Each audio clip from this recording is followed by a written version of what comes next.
Okay, let's dive into one of those stories that's just so bizarre and so brilliant. It's all about music, physics, and what it really truly means to be a hero. And believe me, it all kicks off with one heck of a strange warning. Yeah, you heard that right. A sentient foghorn lunch lady. The story just throws us right into the deep end with this, you know? It immediately sets the stage for this super strange cosmic mission that has a very, very urgent deadline.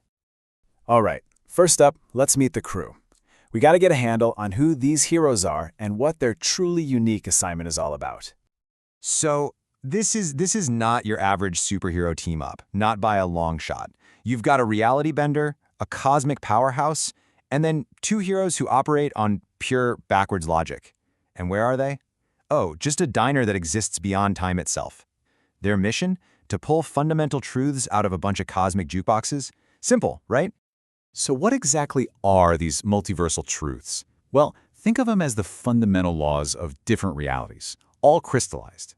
You play a specific song on one of these jukeboxes, it cracks open, and out pops this glowing sphere.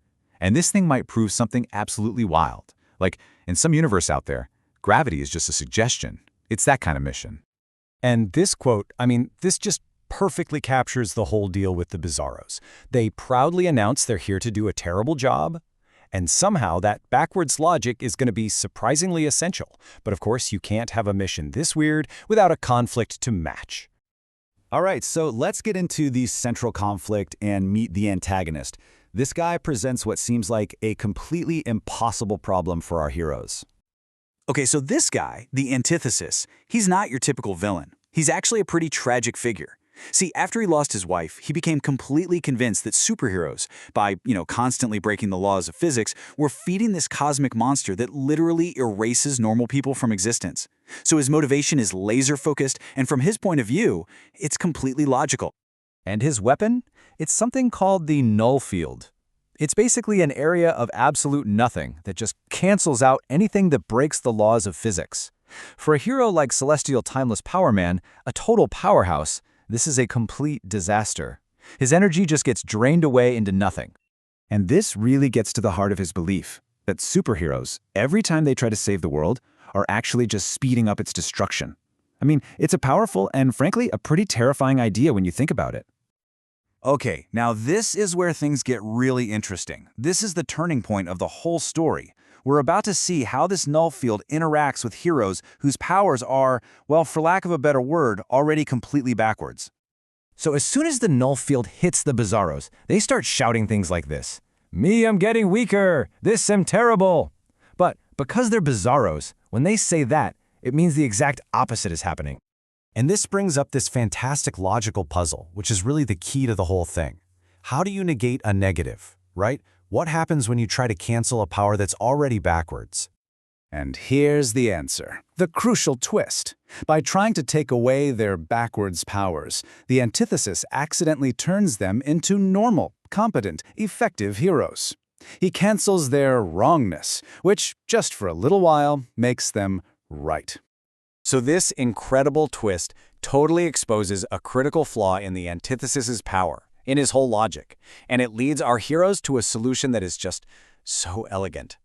See, the team has this aha moment. They realize the null field only affects things that break the rules of physics. It can't nullify physics itself. And what's one of the most fundamental rules of physics? Simple vibration. Sound, music. So they come up with this incredible plan to fight a reality-breaking power with the overwhelming force of, well, reality itself. The idea is to play all 27 of those cosmic jukeboxes at the exact same time, harmonizing all their unique physical laws into one massive wave of pure sound. And who's going to amplify it? You guessed it, Dolores the Foghorn. And that's the genius of it. This symphony of sound, it isn't a superpower. It's physics celebrating itself. It's a celebration of the very rules the antithesis is trying to enforce. He can't cancel it because, well, it's the most real thing in the room. So, okay, the physical threat is neutralized, but the story's not over, not even close. Now it reveals a much deeper, more philosophical truth about who, or maybe what, the real enemy has been all along. And this is the final crucial piece of the puzzle. Captain Cuckoo realizes the antithesis had it all wrong. The cognitophage, that cosmic monster, It doesn't feed on superpowers. It feeds on despair. It feeds on the loss of wonder, on people giving up hope and starting to believe that nothing special can ever exist.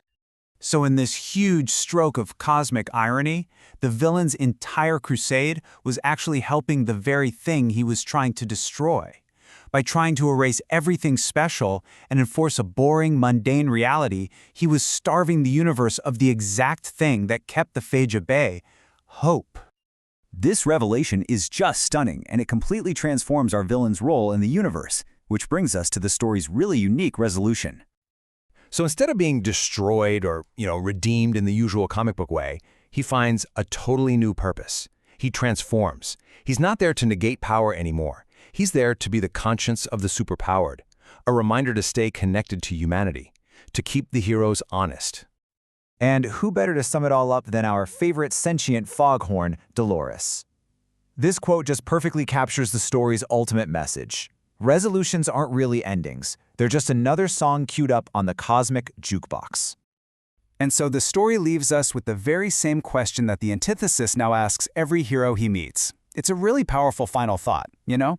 It's about the true cost of saving the day, and it's a reminder that even in a universe packed with superheroes, maybe it's the ordinary world that matters most.